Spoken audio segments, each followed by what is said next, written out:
One day you are at a place where there is no GST. जो भी मैं खरीद रहा हूँ उस पर भी जीएसटी नहीं लग रहा, जो भी मैं बेच रहा हूँ उस पर भी जीएसटी नहीं लग रहा, और मैं बहुत स्मूथली अपने बिजनेस ऑपरेशंस कर सकता हूँ। Amazing right? ऐसे ही होना चाहिए ना। क्यों ये बीच में टैक्स ला दिया और मेरे ईज को रिस्ट्रिक्ट कर दिया? ऐसा पॉसिबल है। जो मैं कह रहा हूँ वो ड्रीम लैंड नहीं, ऐसा पॉसिबल है with in the land. Let's see how. So first understand this. जो लेफ्ट हैंड साइड पे बंदा खड़ा है वो उस जगह पे है जो इंडिया नहीं है, इज आउटसाइड इंडिया। जो राइट हैंड साइड पे जो बंदा खड़ा है ही इज इन इंडिया। जो बंदा इंडिया में है उसकी दिक्कत समझो। ये बंदा इंडिया में है, इसने जो भी प्रोक्योरमेंट किया उस पे उसको जीएसटी लग रहा है। ये बंदा इसको जो बेच रहा है उसके ऊपर उसको जीएसटी लग रहा है। और अगर उसको ये चीज एक्सपोर्ट करनी है या विद इन इंडिया बेचना है, या तो इसको बेचना है विद इन इंडिया या एक्सपोर्ट करना है।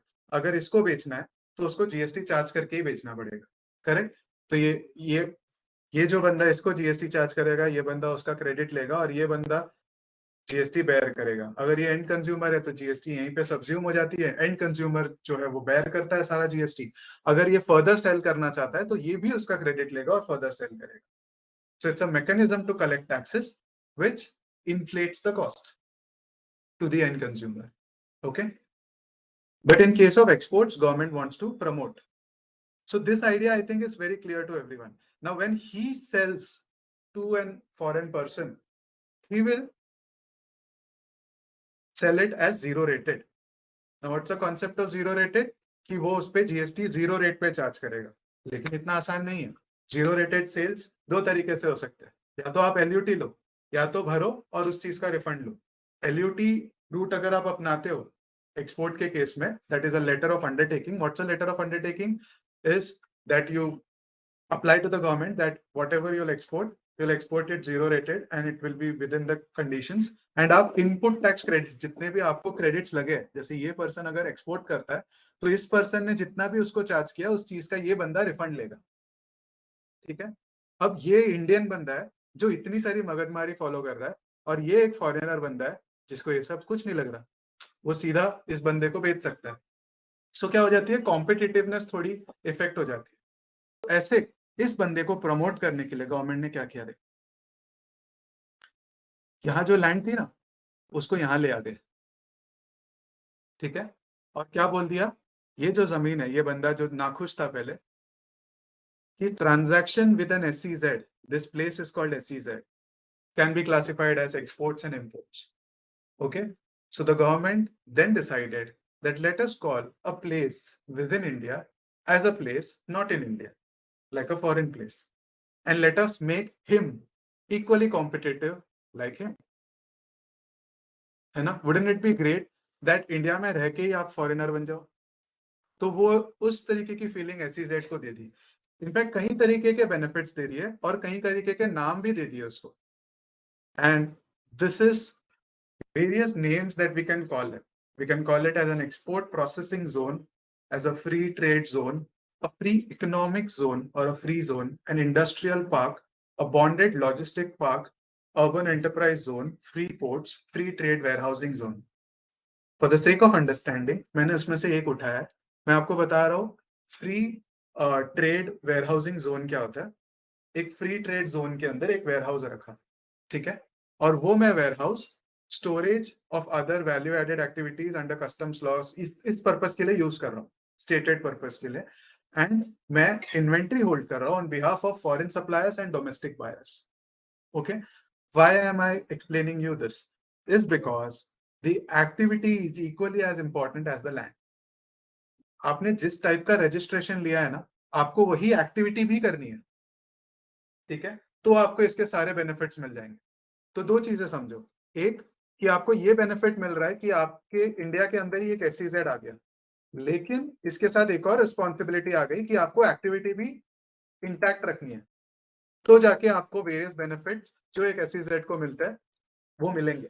और वो बेनिफिट्स इनकम टैक्स में भी है, जीएसटी में भी है, अदर क्लॉज में भी है। फिलहाल हम जीएसटी पर्सपेक्टिव से इसको देख रहे हैं। सो एक्सपोर्ट वर्सेस इंपोर्ट, मैं खाली डेफिनेशन आपके सामने रख रहा हूँ। Export means taking goods or services out of the SEZ by any mode of transport or supply of goods or services from one unit of an SEZ to another unit of SEZ. Import क्या बोलेंगे? Bringing goods or services into an SEZ by any modes of transport or receiving goods and services from one unit by another unit located in another SEZ. तो SEZ के बाहर भेजना is export from one unit to any other unit, या फिर taking goods out of the SEZ और SEZ के अंदर लाना is import. वो फॉरेन लैंड बाहर वैसे के वैसे ही है, इंडिया के अंदर एक SEZ है. तो अगर एक बंदा, देखो जो दूसरा बंदा है जो यहाँ पे है, is not an SEZ, okay, so he's not standing on an SEZ, but a person here is standing on an SEZ. Okay, the person here is not an SEZ, the person here is standing on an SEZ. So अगर एक DT है, इसको हम बोलेंगे domestic tariff area से SEZ में कोई अगर गुड्स या सर्विसेज सप्लाई करता है, तो मैंने कहा ना ये तो इंडिया में नहीं हुआ ये लैंड, तो उसको एक्सपोर्ट कहेंगे. तो ये बंदे के लिए एक्सपोर्ट, ये बंदे के लिए इंपोर्ट. ठीक है. एक्सपोर्टर्स के कौन से रूल होते हैं? मैंने कहा LUT या फिर GST पे करो और उसका रिफंड लो. ठीक है, दो रूट है. LUT करो, LUT ले लो और एक्सपोर्ट करो और इनपुट टैक्स क्रेडिट का रिफंड लो, या फिर पे करके एक्सपोर्ट करो और जो भी पेमेंट आपने किया है GST का उसका रिफंड लो. ये दो रूट है, तो ये उसको फॉलो करना पड़ेगा. और इंपोर्टर को इंपोर्ट ड्यूटी वगैरह वगैरह जो भी है SEZ के अंदर है, तो उसके लॉज उसको देखने पड़ेंगे, जो भी एग्जेम्पशंस अवेलेबल है वो सब उसको फॉलो करना पड़ेगा. एक और इंपॉर्टेंट पॉइंट है, इस सप्लाई को इंटरस्टेट सप्लाई कहेंगे. ठीक है, भले ही हमारे एग्जाम्पल में ये भी बंदा महाराष्ट्र में होगा, ये भी बंदा महाराष्ट्र में होगा, लेकिन just because he is in inside an SEZ, we will call it an interstate supply for dealing with other provisions of the act. Plus e-way bill will also be applicable. So within SEZ or for a person who is selling from DTA to SEZ, e-way bill is also applicable. Okay? In this example, what we saw is when a person transfers goods or services from DTA, domestic tariff area, which is a non-SEZ area within India, to an SEZ. उल्टा example देखते हैं. अगर SEZ से DTA हुआ तो क्या, तो भी ऑलमोस्ट सिमिलर है. SEZ से अगर DTA में भेज रहे हैं तो SEZ वाला एक्सपोर्ट कर रहा है ऐसा माना जाएगा. ठीक है, याद है डेफिनेशन में हमने क्या पढ़ा था?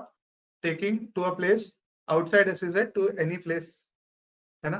तो SEZ से DTA में तो उसके लिए एक्सपोर्ट माना जाएगा, और जो DTA में बंदा बैठा है उसके लिए इंपोर्ट माना जाएगा, है ना. हम यहाँ फॉरेन में नहीं है, फिर भी SEZ से होने वाले सारी डीलिंग्स एक्सपोर्ट और इंपोर्ट की तरह क्लासिफाई होगी. ई-वे बिल के प्रोविजंस इक्वली लगेंगे. Clear? This is an interstate supply. Import of goods रहा तो कस्टम ड्यूटी लगेगा, इंपोर्ट ऑफ सर्विस रहा तो RCM लगेगा. तो आपको बहुत ध्यान देना है, अगर आप परचेजेस कर रहे हो, कोई सर्विसेज एक्वायर कर रहे हो from an SEZ, you'll have to make sure that you pay RCM on GST if it is a service, because import of service is liable to reverse charge. What will happen if I sell from one SEZ to another SEZ? Like we studied, from one place in an SEZ to outside an SEZ, export. Similarly, वही definition में भी लिखा था कि एक SEZ से दूसरे SEZ में बेचा तो भी एक्सपोर्ट. तो आपका पोजीशन काफी क्लियर हो गया. ये बिल अभी भी आपको बनाना पड़ेगा. जो SEZ से आप बेच रहे हो वहां के लिए एक्सपोर्ट, जो SEZ इंपोर्ट कर रहा है उसके लिए इंपोर्ट. नेक्स्ट क्वेश्चन हमारे लिए बहुत इंपॉर्टेंट है कि SEZ के अंदर ही अंदर अगर हम सप्लाई कर रहे हैं तो जैसे इस तरीके से क्या करेंगे? एक्सपोर्ट बोलेंगे, इंपोर्ट बोलेंगे, ई-वे बिल जनरेट करेंगे कि नहीं करेंगे?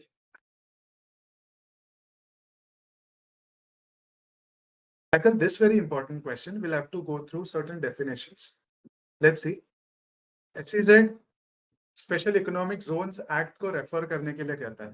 ठीक है, तो SEZ का जो एक्ट है, IGST रूल ये बोलता है कि आपको वो एक्ट पढ़ना है और उसके डेफिनेशंस को फॉलो करना है. इसमें एक सेक्शन 2 है जो बोलता है SEZ zone in GST means special economic zone notified under provision of subsection 4 section 3 subsection 1 includes an existing SEZ. Another is important definition is कि DTA क्या होता है? Domestic tariff area means the whole of India but does not include an SEZ. तो SEZ को छोड़ के बाकी area India में जो है वो DTA कहलाया जाता है. एक्सपोर्ट क्या है? और पॉइंट नंबर 3 में आपका आंसर छुपा है. एक्सपोर्ट मींस फर्स्ट वाला हमने देख लिया, taking outside an SEZ is an export. Second वाला हमने देख लिया कि sorry, taking to an another SEZ is an export, taking out of an SEZ is an export.